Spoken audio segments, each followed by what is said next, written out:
मन, ऐ वतन ऐ वतन ऐ वतन, जाने मन जाने मन जाने मन। मेरा मुल्क मेरा देश मेरा ये वतन, शांति का उन्नति का प्यार का चमन। अपने इस चमन को स्वर्ग हम बनाएंगे, कोना कोना अपने देश का सजाएं। ये जश्न होगा जिंदगी में होंगे सब मगन, होंगे सब मगन। वतन वतन है वतन, जाने मन जाने मन जाने मन। मेरा मुल्क मेरा देश मेरा ये वतन, शांति का उन्नति का प्यार का चमन। मेरा मुल्क मेरा देश मेरा ये वतन, शांति का उन्नति का प्यार का चमन। इसके वास्ते निसार है मेरा तन मेरा मन, है वतन है वतन है वतन, जाने मन जाने मन जाने मन। अंग्रेजों की फौज में काम करती थी, उसमें जो अफसर रहे हैं उनके पोते से हमारी बात हुई थी। उनकी उम्र अभी लगभग 45-46 के आसपास है। उनके दादाजी भारतीय आर्मी में काम करते थे, जो अंग्रेजों के अंडर में काम करते थे इस टाइम।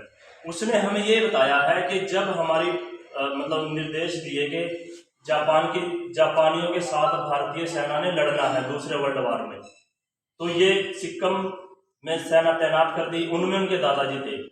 तो जब उधर से सेना आई तो आवाज लगाई कि भाई हम तो आपके ही भाई हैं, भारतीय हैं। जब वो भारत में एंटर करने लगे, भाई हमारे ऊपर गोलियां मत चलाना। तो हमारे जिधर भारतीय थे उन्होंने कहा भी यार हमारे बंदे, हमें तो बताया कि जापानियों के साथ लड़ना है, और उधर से हिंदी बोल रहे हैं, कह रहे हैं कि भाई हम आपके भाई हैं, साथी हैं। फिर उनकी बातचीत हुई, बैठाए हैं बैठ के बाद कि भाई आप लोग कैसे उधर से कैसे आ रहे हैं। भाई सुभाष चंद्र बोस जी आर्मी लेके आ रहे हैं, 60,000 उसके अंदर सैनिक थे। तो उन आर्मी वालों को तब पता चला कि भाई सुभाष चंद्र बोस भी जो है आर्मी लेके आ रहे हैं। भाई ऐसा कौन सी समस्या, मतलब समस्या तो पता ही आप लोगों को भी, ऐसी क्या बातें हुई थी, यहाँ आर्मी क्यों नहीं बना सके। तो वो जो जितनी सेना थी, जितनी पुलिस थी, भारत में आग की तरह यह बात फैल चुकी थी। तो अंग्रेजों ने फिर कहा कि अब भारत पे हम राज नहीं कर सकते, और भारत की जितनी भी ये लाइब्रेरी है हमारे जो सरकारी हैं, उनमें एक भी दस्तावेज ऐसा नहीं है जिसमें लिखा है कि 15 अगस्त 1947 को भारत आजाद हुआ है। पावर ऑफ ट्रांसफर एग्रीमेंट पे साइन हुए हैं। एग्रीमेंट वो क्या है क्या नहीं है किसी को बताया नहीं गया। तो अंग्रेजों ने लगा लिया कि अगर ये आर्मी जो हमारे अंडर काम कर रही है, अभी उनके दिमाग में आ गया कि भारत तो आजाद होना चाह रहा है, अभी हम यहाँ चाह कर भी अब रह नहीं सकते। तो वो ट्रांसफर ऑफ पावर एग्रीमेंट हुआ था, और भारत को आज कहते हैं कि आजादी मिलेगी, सत्ता का हस्ताक्षर भी उसको बोल देते हैं। तो अब बात आती है भाई सुभाष चंद्र बोस ने उस टाइम करेंसी क्यों छाप दी थी अपनी अलग से। स्वराज चाहते थे, तो भाई अपना देश हो, हम स्वतंत्र हो गए। लेकिन आज भी ये समझ नहीं आया हमारी। आप जहां से समझने की कोशिश करना कि 1 रुपए का नोट है हमारा, उसके ऊपर लिखा हुआ है भारत सरकार, और दूसरे जो नोट है उनके ऊपर लिखा हुआ है रिजर्व बैंक ऑफ इंडिया या भारतीय स्टेट बैंक। ये दोनों करेंसी भारत की हैं, इनमें अलग अलग क्यों लिखा हुआ है। अब हम स्वतंत्र हैं, भारत सरकार हमारी बन चुकी है, सारा तंत्र हमारा है, तो हम सभी नोटों पे भारत सरकार क्यों नहीं लिखते। आरटीआई में जब खुलासा किया है तो पता चला और डॉक्यूमेंट मिले, भाई हमारे यहाँ पे 1882 में पेपर करेंसी आई थी। भारतीय रिजर्व बैंक जब आया, पहले किसी और नाम से था, इंग्लैंड के गुलाम थे, ये भारत में आया 1882 में। उससे पहले हमारे यहाँ पे सोने चांदी के सिक्के चलते थे, वो सिक्के सारे बैंकों में जमा कर दिए और पेपर करेंसी दे दी आज, जैसे जिसको क्या कहते हैं रसीद। तो ये पेपर करेंसी सिर्फ रसीद बन के रह गई है, उनपे एक शब्दों में लिखा हुआ है। मेरे पास एक का नोट है, आप देख लेना अभी। और उनमें कुछ शब्द और ऐसे लिखे हुए हैं जैसे गवर्नर ऑफ इंडिया, उसके साइन हो रखे हैं। यही बात जैसे आई पे टू प्रॉमिस 10 रुपीज, मैं धारक को 10 रुपए देने का अदा करता हूँ 10 रुपये, यही बात हिंदी में लिखी हुई है। लेकिन गवर्नर को हिंदी में क्या कहते हैं वो वहां पे उस नोट में लिखा नहीं हुआ है। और एक का नोट मेरे पास आया, आप अभी इसमें देखोगे, इसमें गवर्नर इसमें सचिव मंत्रालय के साइन है, तो उस रिजर्व बैंक वाले नोट में क्यों नहीं है? इस पे लिखा हुआ है भारत सरकार, और आप देख लेना दूसरे नोटों पे लिखा हुआ है रिजर्व बैंक ऑफ इंडिया। ये समझ नहीं आती, रिजर्व बैंक ऑफ इंडिया की हिंदी क्या हुई थी? भारतीय बैंक होना चाहिए था, राज्य बैंक। तो फिर वहां भी इन्होंने क्या किया कि भारतीय स्टेट बैंक, और स्टेट बैंक इंग्लिश का इंग्लिश में उठा लिया, रिजर्व बैंक ऑफ इंडिया वो ऐसे उठा लिया। तो ये बहुत सारी लंबी चौड़ी बातें हैं, और भी चर्चा के बहुत विषय हैं। जैसे अब हमारे मन में आएगा कि भाई आप कह रहे हो कि सुभाष चंद्र बोस जी जो है प्लेन क्रैश में नहीं मारे गए थे, वो कहाँ गए थे? आपको थोड़ी थोड़ी जानकारी होगी कि जवाहरलाल नेहरू ने सुभाष चंद्र बोस जी के घर पे सीबीआई के बंदे या खुफिया जानकारियां भी कहां से लेकर आ रहे हैं, किन के साथ बात कर रहे हैं, ये सारी बातें के पीछे उन्होंने अपनी पूरी इंटेलिजेंट ब्यूरो उठा के रखी हुई थी। एक लेटर भी प्रकाशित हुआ था कि जवाहरलाल नेहरू ने लिखा हुआ था कि भाई वो जो है सुभाष चंद्र बोस जी रशिया में है और मंचूरिया शहर में रह रहे हैं, भाई आप उनको पकड़ो, वहां पे वो वॉर क्रिमिनल है। तो अब बात आएगी कि गुमनामी बाबा 1985 में भाई उनका स्वर्गवास हुआ था, तो फिर सुभाष चंद्र बोस सामने क्यों नहीं आए जब इतने बड़े वो हमारे नेता थे? तो एक छोटी सी जानकारी मैं आपको बताऊं, जो हमारी इंटेलिजेंस ब्यूरो है ना, 1968 तक जो इंटेलिजेंस ब्यूरो का उच्च अधिकारी होता है वो एक अंग्रेज रहा है। 1968 तक आजाद भारत के बाद भी। तो ये क्यों था? ऐसा नहीं होना चाहिए था। वो इसलिए था कि भाई जहां से भी खबर आएगी, अमेरिकी उसके पीछे पड़े हुए थे, भाई सुभाष बोस जो है वो गायब हुआ है, वो मरा नहीं है, ये एक थ्योरी है। और छोटी छोटी बातें यहाँ से भी निकल लेते हैं। अनुज मुखर्जी है एक लेखक है, उन्होंने किताब लिख रखी है, उसमें उन्होंने पूरे डाटे और पूरे इकट्ठे कर रखे हैं। जब वो वहां से निकले सिंगापुर से जापान के रास्ते, कह रहे थे कि वो टोक्यो जाएंगे, लेकिन टोक्यो नहीं गए थे, वो सीधा रशिया गए थे। ये भारत सरकार के पास मुखर्जी कमीशन है, उसकी ये पूरी बायोग्राफी उन्होंने तैयार करके रख रखी है कि भाई वो प्लेन क्रैश में नहीं मारे गए, वो रशिया गए थे। लेकिन हमारी सरकारों ने आज तक रशिया से ये नहीं पूछा कि भाई यहाँ कोई सबूत है क्या, सुभाष चंद्र बोस यहाँ पे थे या ना थे, आज तक भी किसी की सरकार ने नहीं पूछा। तो ये बड़ी बातें हैं, हमें विचार करना चाहिए इनके ऊपर। तो जब वो अपना प्लान में गए थे, जाने से पहले उन्होंने जो सोना लोगों ने दान दिया था, बड़ी स्टोरियां और कहानियां सुनने को मिलती हैं कि माताओं ने अपने मंगलसूत्र तक, अपने जेवर तक उनको दान में दे दिए थे सेना बढ़ाने के लिए। बहुत सी ऐसी बातें हैं और ये सच भी हैं। तो जो सोना था वो काफी लगभग 8-10 बॉक्सों में था। वो जहाज में उसको ले जा नहीं सके, किसी को दे के गए थे जो INA के अधिकारी थे, जहां से बात ये खुलती है कि सुभाष बोस जिंदा है। राममूर्ति जी उनका नाम था, वो जापान में सेटल हो गए थे। 15 अगस्त 1945 के बाद जब सुभाष चंद्र बोस जी गायब हुए, तो लगभग 1 साल के बाद उन्होंने लेटर लिखा था उनको मंचूरिया से कि भाई इस सोने को संभाल के रखना और ये सेना बढ़ाने के लिए काम आएगा दोबारा। आजादी मिलेगी भाई, आजादी हमें लेनी है अंग्रेजों से किसी भी हाल में, और स्वतंत्र होना है। तो वो लेटर की भी फोटोकॉपी उन्होंने उस किताब में लगाई है अनुज जी ने। तो उनके पास जब लेटर आया था, उन्होंने मंचूरिया में फोन किया फिर उच्च अधिकारी को कि भाई सुभाष बोस जिंदा है और वो सेना बनाने की बात कर रहे हैं, मेरे पास ये लेटर आया है। तो साथियों, ये बहुत बड़े मुद्दे हैं जो जिनसे अब तक वंचित थे। और एक बात मैं जरूर कहूंगा, जब केंद्र में हमारी कांग्रेस रही है जब तक, तो सुभाष बोस जी की कोई बात नहीं हुई है। बीच बीच में जो सरकारें आई हैं कुछ समय के लिए, मनोहर जी देसाई थे, तो उनकी कुछ महीने के लिए सरकार आई थी, उन्होंने ये मैटर उछाला था भी क्या हुआ, इनकी जांच होनी चाहिए। फिर 2001 में और 2014 में तो 15-16 में ये फाइलें तो बीजेपी सरकार ने इनकी बहुत सारी लगभग 200 फाइलें निकाल ली हैं। पूरी फाइलें प्रकाशित अभी तक नहीं की हैं वो भी, क्योंकि इसमें बहुत लोचे हैं। और अब बात आती है गुमनामी बाबा की। जो गुमनामी बाबा थे उनसे इंदिरा गांधी मिली है, अनुज दर्जी ने वो फोटो लगा रखी है अपनी, उसमें भाई जहाँ पे आई थी वो मिलने की भी बात उन्होंने कही है। और प्रणब मुखर्जी है, वो भी मिलने के लिए जाया करते थे उनको। और जो लेटर में बात हुई है उनके घर वालों के साथ 61-62 के बाद, तो वो भी सारे लेटर उन्होंने अपनी उसी किताब में छापे। तो मेरी आप सभी से विनती है कि वो किताब जरूर पढ़ना सुभाष बोस जी के बारे में। तो एक बात साथियों ये निकल के आती है कि एक बंदा इतना बड़ा सदी का महान नायक और देश के लिए इतना कुछ करके गया, उनके बारे में बताया।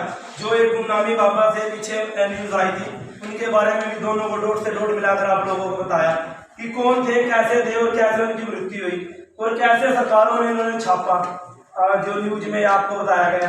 तो जीएमओ के बारे में थोड़ा प्रकाश डाल दूंगा मैं, टूटे फूटे सब जैसे भी है वो समझ आऊंगा। 1970 के दशक में, उससे पहले जो हमारे बुजुर्ग थे, शर्मा जी बैठे हैं, कृष्ण भाई भी हैं, चाचा जी भी हैं, ताऊ जी भी हैं। 1970 से पहले जो हमारे देसी बीज होते थे हमारे पास, गुआरे का, बाजरे का, गेहूं तो शायद थोड़ी बहुत होती थी, लेकिन ऐसी फसलें ज्यादा होती थी। 1970 के दशक में इन लोगों ने हरित क्रांति के नाम पे, रॉकफेलर फाउंडेशन है और एक bill and Melinda Gates foundation है, उसके नाम पर इन लोगों ने हमारे देश पर हरित क्रांति के नाम पर थोपे अपने एजेंडे क्या थे कि जो भारत के देसी बीज हैं उनको खत्म करने के एजेंडे थे सारे के सारे। अब किसानों को दिया क्या लोगों ने, जिम्मेदारों को, कि ये बीज लो, जो हाइब्रिड बीज है जो आजकल चल रहे हैं, हाइब्रिड बीज दिए इन्होंने। और हाइब्रिड बीज और जो हमारे देसी बीज थे उनमें फर्क क्या था? जो हाइब्रिड बीज है इनकी, जो अपने देसी बीज की तुलना में इनकी जो पैदावार थी वो डबल थी। उस समय की बात कर रहा हूँ मैं, जब हमारे देसी बीज थे। पहले क्या होता था कि गुआरा हो गया, चलो जैसे हमारी जमीन पड़ी है थोड़ा बहुत गोदिया हो गया, इससे क्या कि जो हमारे गांव में 100, मान लो कि 100 घर है, कि 100 घरों के लिए पर्याप्त था।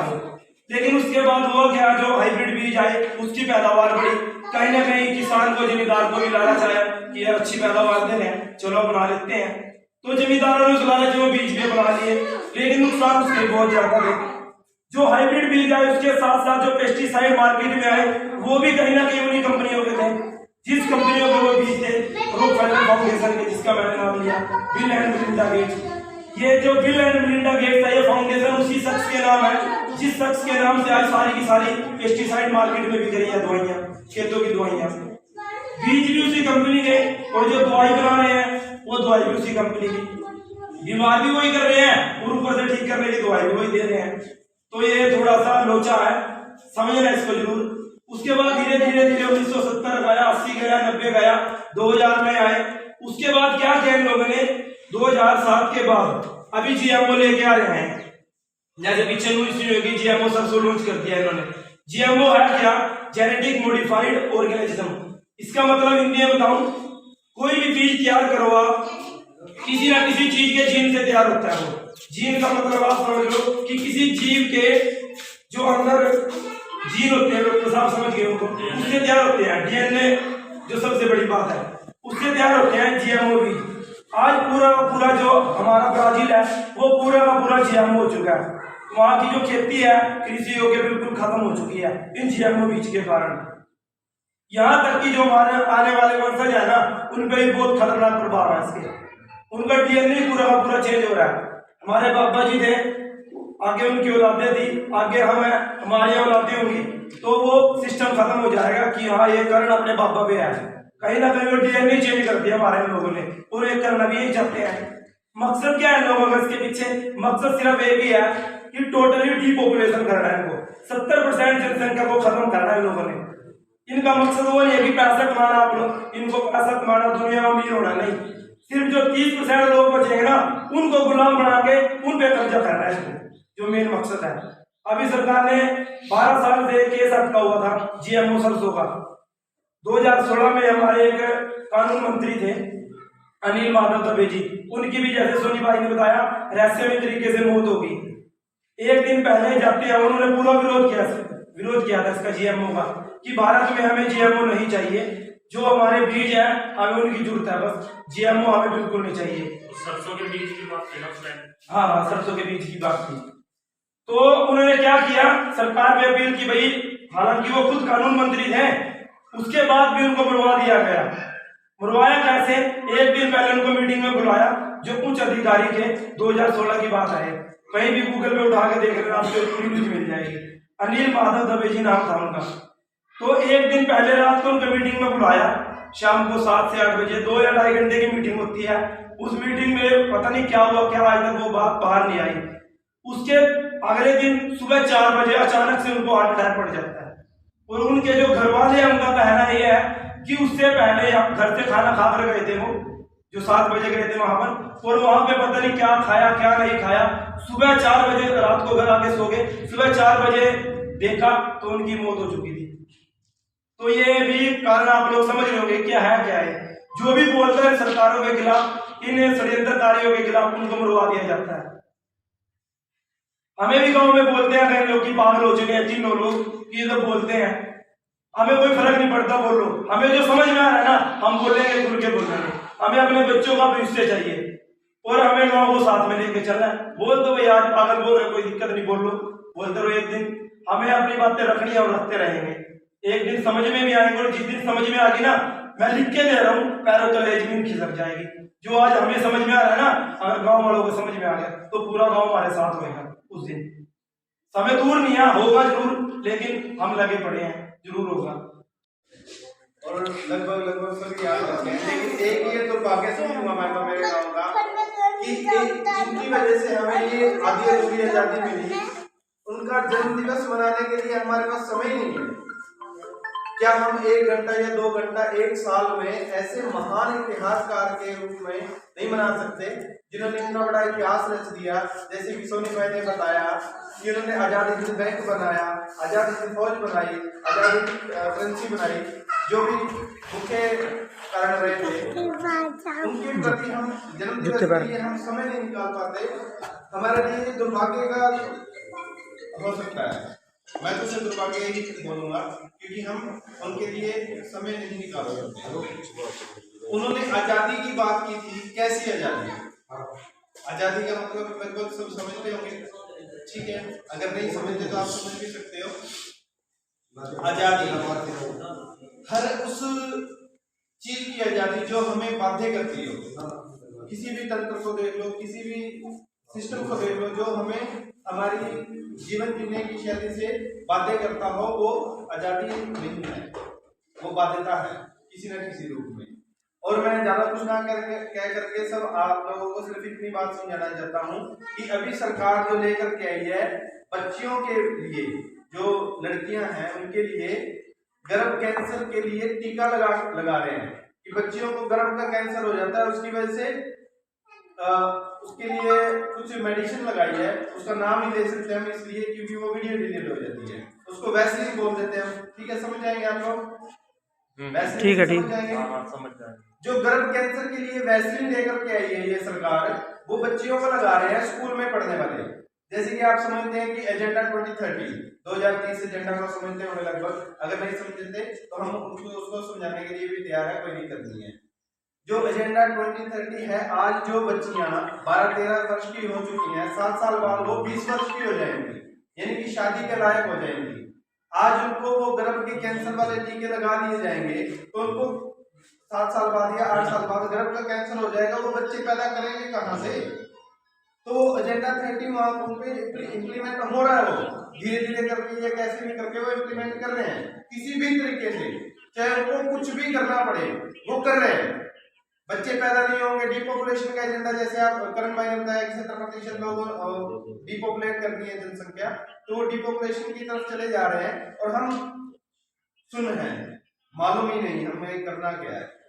कोई डॉक्टर आता है, कोई सरकारी अधिकारी आता है कि हम ये करने वाले हैं, हाँ जी कर दो, हम उनसे पूछते तक नहीं है कि ये करना क्यों है भाई, बता तो दो हमें।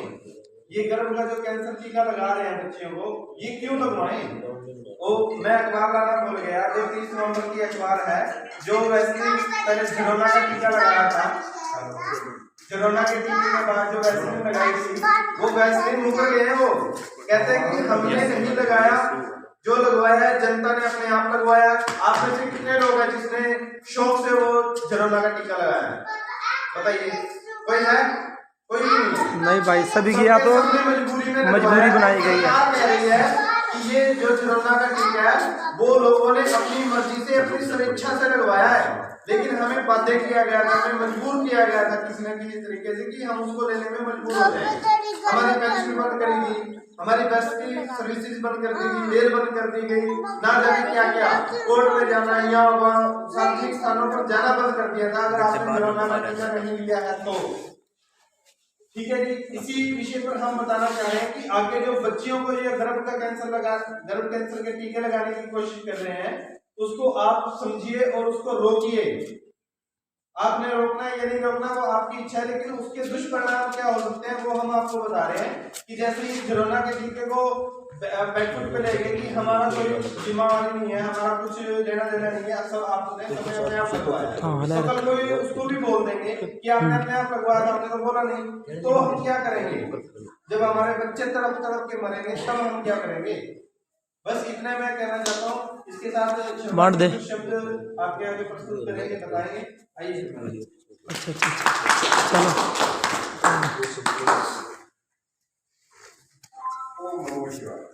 और सभी भाई जो बैठे हैं, बच्चे बड़े सब नजर रहा और ये हमारे सुभाष चंद्र बोस की आज जयंती है, तो ये अमर है, अमर रहेंगे और अमर ही रहेंगे जो इन्होंने काम किए हैं, तो सभी हमारे बीच में रहेंगे। हम इनके बताए हुए रास्ते पे चलेंगे और सभी भाइयों से आगे का ये प्रार्थना करूँगा जो मैं बात कहना चाहूँ उस बात को ध्यान से सुनिए। देखो पीर के बारे में तो करण भाई ने बता दिया और टिक्के के बारे में इस भाई ने बता दिया और सोनी भाई ने हमारे सुभाष चंद्र बोस के बारे में बता दिया। तो मैं तो सिर्फ ये कहना चाहूँगा कि गाँव के अंदर हमारे सरपंच साहब बने हैं, गाँव के अंदर जो उनसे छोटे छोटे काम है उसको सहयोग दें और जो से बन रहे हैं उनको लोग तोड़ने लग रहे हैं उसके खिलाफ हमने एकजुट होना चाहिए। गांव के अंदर जो सा सफाई कर्मचारी है वो महीने में 1 या 2 दिन आता है और 18,000 रुपये तनख्वाह लेता है, तो क्या हम इसी तरह मिट्टी में सड़ेंगे क्या? नालियों में हमारे ऐसे ही चिक्कड़ चढ़ा रहेगा क्या? और अगर एक दो आदमी आगे लग के उनकी शिकायत करते हैं तो 50 आदमी उनके पीछा उनके साथ लगते हैं जो काम नहीं करते। तो इसलिए जो भाई या मेंबर या सरपंच बने हैं उनको ये सोचना चाहिए कि हम सदा के लिए बन गए और या आगा भी हम ही बनेंगे। उन्होंने तो ये सोचना चाहिए कि हम देश के लिए और अपने गाँव के लिए क्या कर सकते हैं और उन्हें इस चीज का ध्यान रखना चाहिए। और गाँव में जो छोटी छोटी समस्या उसके ऊपर वो बैठ कर जब उन्होंने ये पद लिया है सरपंची का, मेंबरी का, लंबरदारी का, तो उस अपने पद को निभाने की कोशिश करें और अपने गांव के बारे में सोचें। देश तो बहुत बड़ा है, देश के बारे में तो ये सोच ही नहीं सकते। देश में सोचने के लिए तो और मंत्री भी देने हैं, वो तो लुट्टे जो मर्जी करो जैसे करो, पर लेकिन जो गाँव के अंदर है गाँव के बारे में तो वो तो सोच सकते हैं। तो मैं तो यही कहना चाहूँ कि गाँव में सफाई कर्मचारी लग रहा है उसके पास आप 9 मेंबर और 1 सरपंच है, अगर 10 के 10 जाओ, अगर नहीं आपकी बात मानता तो सारा गांव है, पर लेकिन अगर कोई दरखास्त उसकी उनके खिलाफ देता है तो आप उनके साथ मत लगियो, फिर कल में आपने साथ उसका देना है जो उनके साथ खिलाफ है, यानी कि उनकी दरखास्त दे रहा है गाँव के हित में और गाँव के हित में। और आप सब ना बेरा है यहाँ जितने बैठे कम से कम भी चलो हम 15-20 जने तो बैठे, 15-20 आदमी आगे पीछे यही बात कहेंगे कि सफाई कर्मचारी बिल्कुल ही काम नहीं करता और करता ही नहीं।